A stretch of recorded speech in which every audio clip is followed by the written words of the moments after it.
Hello, আসসালামু আলাইকুম viewers. আপনারা সবাই কেমন আছেন? আশা করি সবাই অনেক অনেক ভালো আছেন। আমি আলহামদুলিল্লাহ ভালো আছি। আপনাদেরকে আজকে দেখাতে যাচ্ছি ডিম দিয়ে পেঁপে ভাজির রেসিপি।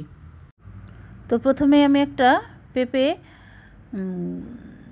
কেটে ধুয়ে পরিষ্কার করে নিচ্ছি, খোসা ছাড়িয়ে। মুনাফিক বন্ধু আর স্বার্থবাদী আত্মীয়র থেকে ভালো জাতের একটা কুত্তা পালেন কাজে দিবে।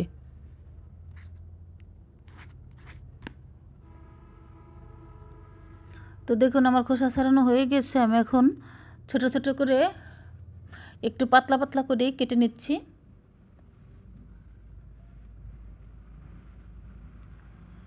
তো আমার কাটাকাটির কাজ হয়ে গিয়েছে। আমি এখন ধুয়ে একটা মাটির প্লেটে তুলে নিচ্ছি।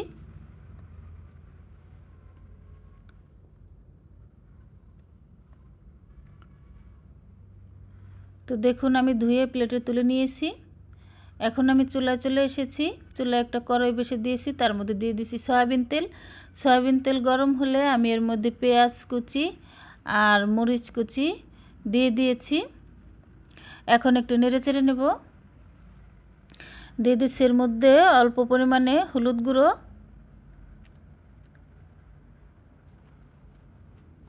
বন্ধুরা এই পেঁপে ভাজিটা এইভাবে রান্না করে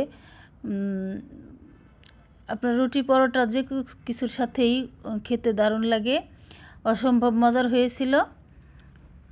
তো এর মধ্যে আমি একটা ডিম ভেঙে দেবো। এখন পেঁয়াজ মরিচটা ভেজে নিয়েছি, এখন এর মধ্যে ডিম ভেঙে দেব। তো বন্ধুরা রেসিপিটা আপনাদের কাছে কেমন লেগেছে অবশ্যই কমেন্ট করে জানাবেন। আপনাদের কমেন্ট পড়তে আমার খুবই ভালো লাগে।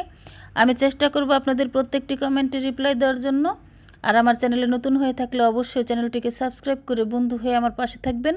বেল আইকনটি প্রেস করে দেবেন যাতে আমার ভিডিও নোটিফিকেশন সবার আগে আপনার কাছে পৌঁছায়। আসুন আমরা সবাই সবাইকে সাপোর্ট করি। সবাই সবাইকে সাপোর্ট করলে ভিডিও করার উৎসাহ আরও বেড়ে যায়। আপনাদের ফ্যামিলি অ্যান্ড ফ্রেন্ডসদের সাথে অবশ্যই ভিডিওটি শেয়ার করবেন। লাইক কমেন্ট শেয়ার করতে ভুলবেন না। আর ভিডিওটি যদি আপনারা ফেসবুক পেজ থেকে দেখে থাকেন তাহলে অবশ্যই একটা ফলো করে দেবেন। এর মধ্যে আমি দিয়ে দিচ্ছি স্বাদ মতো নুন। এখন নেড়ে চেড়ে সুন্দর করে মিশিয়ে নেব।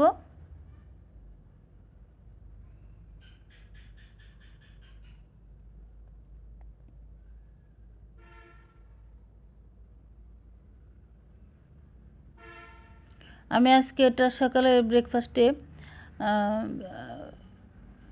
রুটি দিয়ে খেয়েছি, অসম্ভব মজার হয়েছিল। গরম ভাতের সাথেও খেতে দারুণ লাগে। আপনারা একবার হলে এভাবে ট্রাই করে দেখবেন। পেঁপে ভাজা আসলে পেঁপের তরকারি আমার সবচেয়ে পছন্দ। পেঁপে আপনি যেভাবে রান্না করেন না কেন ভালো লাগে খেতে। বিশেষ করে ভাজিটা হলে তো রুটি চাপড়ি খেতে অনেক মজা লাগে, পরোটা দারুণ টেস্টি হয়।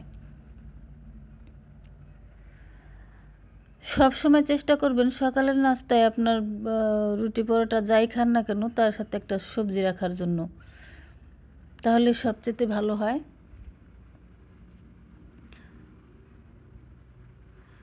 আর সবজির পরিমাণটা বেশি করে নিয়ে রুটির পরিমাণটা কম হলে বেশি ভালো হয়। তো বন্ধুরা আজ এ পর্যন্তই। আল্লাহ হাফিজ।